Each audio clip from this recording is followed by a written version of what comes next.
Your odds of getting along in assisted living are better if you're willing to self advocate for what you want and what you believe in.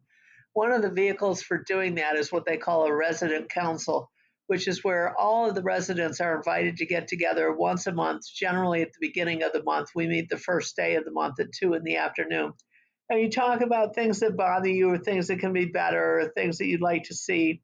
And then one designated person from the resident council meets with the executive director and says, this is what we want, and negotiates it from the executive director. Sometimes you'll get what you want, sometimes you won't. But at least you're advocating and asking. And one of the big things I started out with, I had a stroke, as most of you know. And what I wanted was a stroke recovery group where people who had had strokes could get together and just kind of share how they were doing and getting along and challenges that they faced and things along those lines.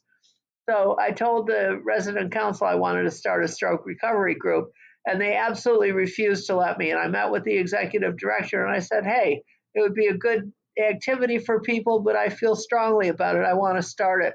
And she said, residents don't start activities here, only we do. And I said, that's fine. You can start it. I don't have to start it. I just want it. And 3 months later, they still hadn't started it. So after 3 months of pestering, they finally backed down and let me start one. And I got guest speakers. I got people from physical therapy.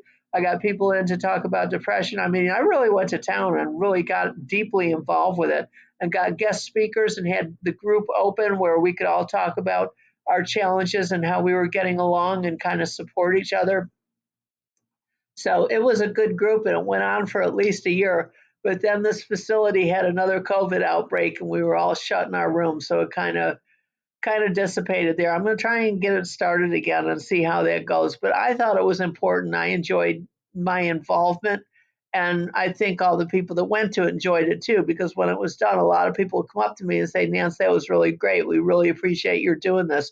So if you see something you want, do not be shy about making a stink about it until it gets done.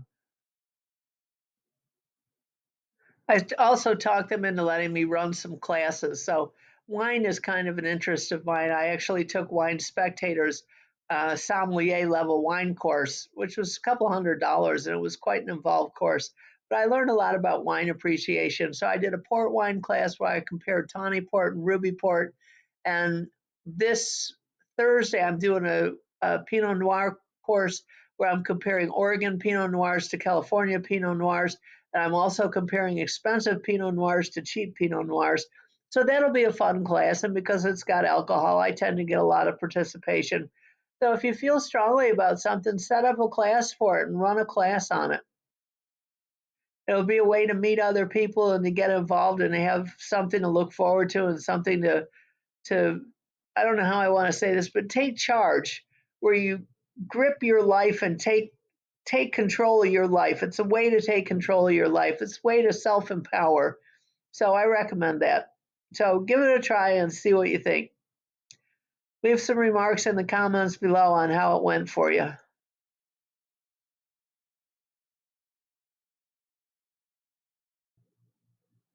Thanks to my involvement with the classes I've done, I've been invited to be the resident council president, which I think I'm going to do. It'll be fun to do. I have a lot of experience running groups and being on boards, serving on boards. I was actually on the Air Transportation Committee of the National Air Transportation Association. I was on a golf course board. I was on the March of Dimes. I've been on several things, so it'll be easy for me to run a meeting properly. But one of the things that drives me crazy about the resident council right now is we provide a list of things that we as residents want. And then the president goes and talks with the executive director. And the answer that comes back at the meetings mostly is we'll look at it, but nothing ever happens and nothing ever changes. I've been asking for a Coke machine since I've been here for a year. So if I can be president of the resident council, that will give me a little bit more latitude and authority to get things done, and it'll allow me to make things better for everyone. So I'm looking forward to getting started with that. And I'm a big proponent of Robert's Rules of Orders, which is the rules under which Congress operates, and it just gives some structure to how things are done. So I'm going to do another video on how to actually run a resident council meeting, how to maintain control of the meeting, and possibly a template. in what order to go in. So I'm looking forward to doing that. That'll be my next video. And I'll have a downloadable template that you can have if you want to start your own meetings. So stay tuned, subscribe, and come back to see the next video.